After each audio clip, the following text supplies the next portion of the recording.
a sense of community when you're free. Rolling through the mountains, rolling through the valley, rolling through paradise with me. Hello, everyone. Oh, I am so pleased to welcome back my guest, my badass guest, I might ask, Helen von Palleske. Sorry, name? It's good enough. Heidi von Palleske. Heidi von Palleske. Yeah, I practiced it before I pressed record, but for some reason, my brain doesn't function properly. It's not an easy name. It is. It's a bit tricky. Yeah. What's the nationality of that name? It's German. I once had somebody contact me and say, okay, I know that you're Heidi von Palleske, the actor, but are you also Heidi von Palleske, the poet? And I thought, how many Heidi von Palleskes are there out there? I might be the only one. So I said, indeed, I was the poet as well. Oh, nice. Nice that they heard of you. Yeah, absolutely. It's always nice. That's always nice when people, and he came to me by work of my poetry, not by work, as an actor, which is always right out there. I mean, everyone sort of feels like they know you from your acting. So he came to me, through poetry, and that was that's only happened twice. The other time I was walking down the street, I was wearing this long black coat, sort of, in black jeans. So I looked kind of rad. And someone went, hey, are you a poet? And yes, I'm a poet. Marvelous. I think that's so marvelous. I love that. So now what's going on in your life right now? You've got some news, I believe. Yes. So I did this film almost a year ago, not quite, in Timmins, and it was called My Animal. And it is a werewolf movie, so it is in that genre, but it's not, because it's also an art film, and it's a coming of age. It's a lesbian werewolf coming of age art film, and so it was one of two films that I know of that got into Sundance, and Sundance is a pretty exciting deal, and it's Robert Redford's film festival, and it takes place in Park City, Utah, and it's one of the few winter film festivals, and and it's considered a big deal. So it went to Sundance, and so I was one of four leads, and it was really well received. It's getting great reviews. It's getting a really nice buzz, and while even just before it had its premiere, it got picked up by Paramount, so it's going to be a Paramount picture. So I think it's going to be pretty big. Yeah. Wow, that is so tremendous, really tremendous and awesome. Well, congratulations. I think that's so wonderful. What else was wonderful was that at this stage in my life, to be offered a role that was so difficult and challenging, because you get to an age in your life where you're either playing the wacky aunt down the way, or you're playing the nasty mother-in-law, or you're playing no longer you're playing the hot lawyer, but you're now playing the judge. So it was really, really wonderful to play a role where the woman was so emotionally all over the place. She came from a place of great pain, and yet she seemed angry all the time. So I had to play the pain along with the anger. So the entire time we were shooting, I'm either crying or or yelling or sobbing or breaking down, and so it was this real roller coaster that I was on. And I thought at the end, wow, like to have had as long a career as I've had, and to be given my most challenging role now was like absolute gift. Yeah. I think a lot of time when producers or directors or whatever are looking for actors, they forget that the older, as in not 20s actors, have so much experience and so much to be able to give, right? Well, that's the irony of it, isn't it? I mean, I think that you have so much experience, so much life, so many things you can relate to, so many emotions you can put out there, and that you just have better access to those emotions. You can just find them and express so much more. And yet there are fewer and fewer roles as you get older. They said that I think the statistic is that only 4% of all roles go to women over the age of 40, either 40 or 45. That's Mhm. extra all roles. So even like, even those one day roles or those few lines, Mhm. so there is an ageism in film, and it's starting to change because of actors like Helen Mirren and Jane Fonda and Emma Thompson. They've all been doing stellar work, and they've really helped the older actor. But there was a time, if you went to Hollywood and you're 30, you're kind of considered over the hill. And there was a lot of the older man with the younger woman in films, right? So a man could be in his prime at 40 or 50, and a woman was kind of discarded. So we have these wonderful older actresses now doing these great roles, and I'm hoping that that there's a shift. Yeah. There's I think certainly the fact that there's more female directors and producers, I think Yeah. that helps a lot. But even in the writing, you'll find, and I even find this a lot in novels, that an older character is usually there just to support the journey of the younger character. Mhm. So it's as though we hit a certain age and we no longer have stories, or we no longer have desires, or we no longer have dreams and ambitions. So Kind the of last. sorry, yeah. No, go ahead. Yeah, kind of dismissed in a way. Yeah, invisible and dismissed, and I remember doing a quiz with my daughters, and it was one of those, what magical power would you like? Would you like to be able to teleport? Would you like to be able to read people's minds? Would you like to be able to go back in time? Would you like the cloak of invisibility? And the kids were going, wow, cloak of invisibility. And I said, why bother? They're knitting it for you now, and by the time you're 40, they're going to put that cloak on you. You're going to be invisible because you're female. And I mean, I know that sounds really cynical, but there's a certain truth to that, because stories aren't, I wrote a second book to Two White Queens and the One Eyed Jack, and in it I have 4 characters over the age of 60, one of them 75, and they are on journeys. They have desires. They are the 75-year-old still a sexual being. And because we don't want to think about those things. We don't see that in a Hallmark movie. You never see someone 50 or 60 being in their body and enjoying life. And even in some really great films, you don't see the older characters with desires. So yes, so this film that I did, it wasn't, it is my daughter's journey, right? And it was played brilliantly by Bobby Menuez.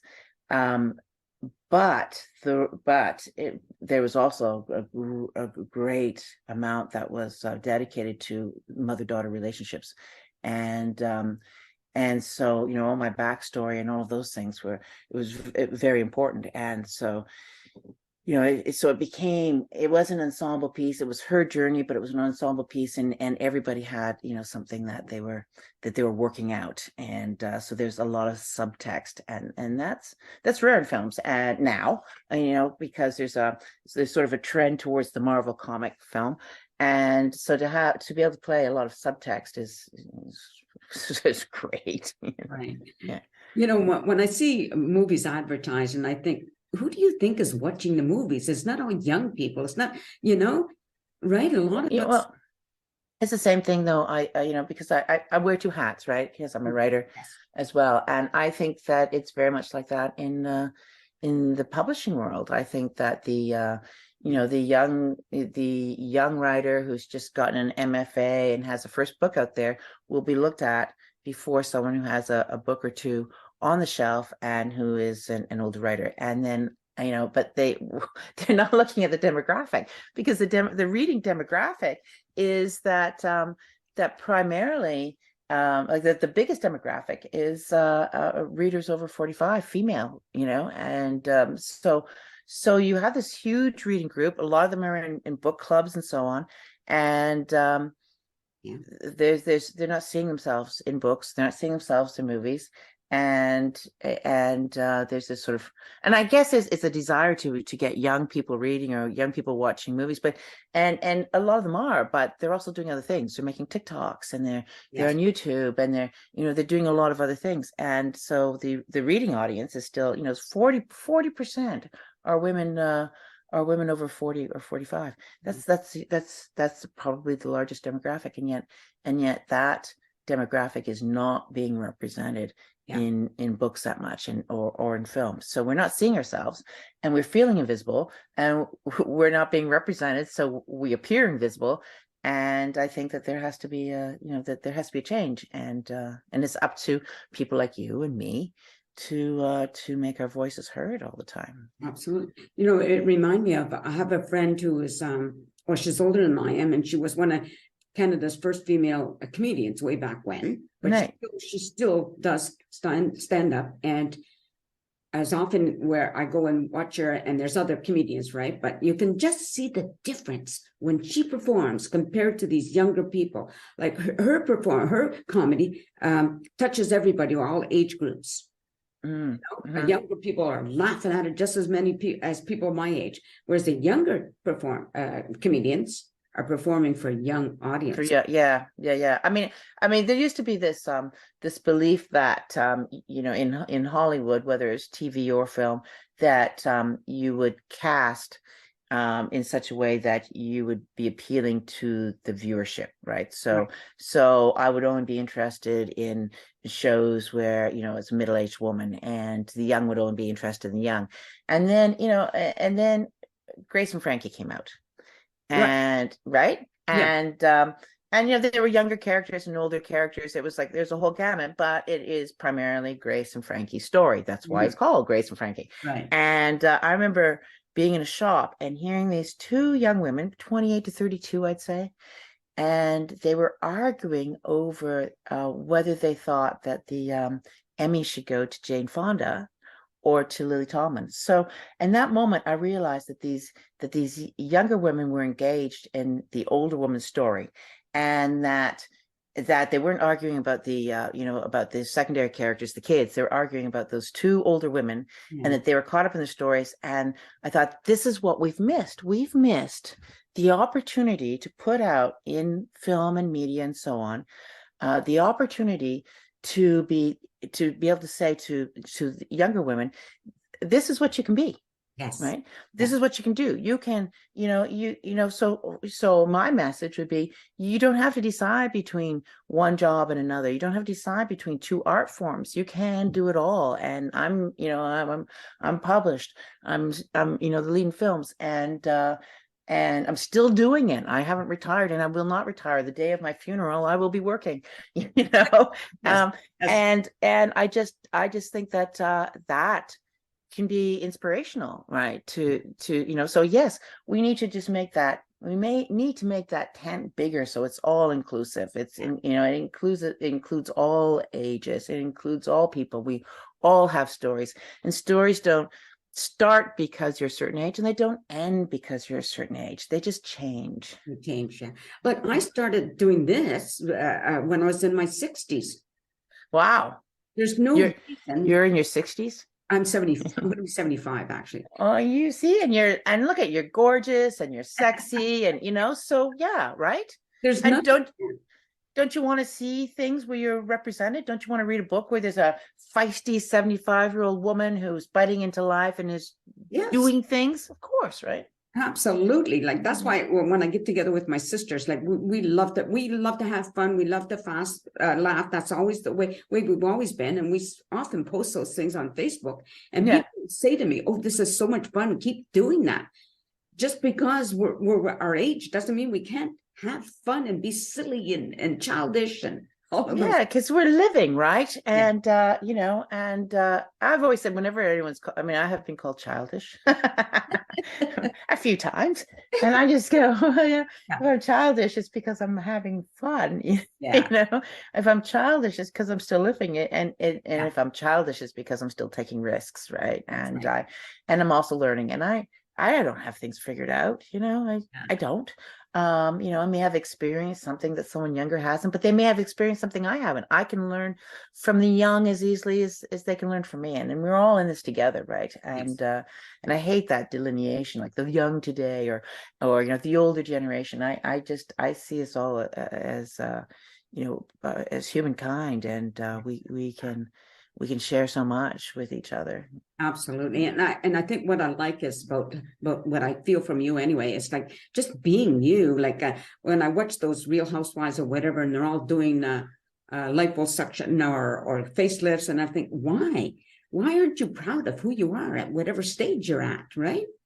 Yeah, so this is from when I laughed at this time. These are the tears I had in this line, and this, you know what I mean? We have a map of our experiences, or not even just on our faces, on our bodies, right? There's a map of experience, that we wear, and we can tell so much about a person's life by what they're projecting, right? And I mean, I love that film. Gosh, I can't remember the name of it, that Emma Thompson did, and it ends with her, just like basically taking off her clothes and seeing herself in the mirror, and there's just such a moment of acceptance for her whole life, right? It's just, and that I can love myself at any age. I don't have to look like a Barbie doll, or I don't have to, I don't have to suck my stomach in, or I don't have to to pretend to be younger than I am. I can go, here I am, and this is beautiful, and and like you said, that comes your experience, your sustainability, obviously, right? These things are important, and I think I'm pleased you've talked about that. I really am. Oh, good. Yeah. I mean, I hadn't planned to. We just when I'm on with you, we go to really interesting places, and I love that, right? It's just it's great. Yeah. So I like that too. Yeah. So again, I interrupted. I apologize. So, do you have something coming up? Well, the film's going to be released, I think, in June. It's going to probably play a few film festivals here in Canada. There's a rumor that it's going to go to the Inside Out Festival, which would be great. So I have that. I'm doing something wacky. I'm working on. So I do at some point, I started writing sonnets, right? And Stephen Beatty, who was at the Quill and Choir at the time, said he can do 154, the same number that Shakespeare did in his lifetime. And I thought, oh my goodness, he's really throwing down the glove there. 154 sonnets. Well, I'm at 338 right now. So I've passed him and Petrarch. And so I have it in my head that before I die, I want to be in the Guinness Book of Records for writing the most sonnets.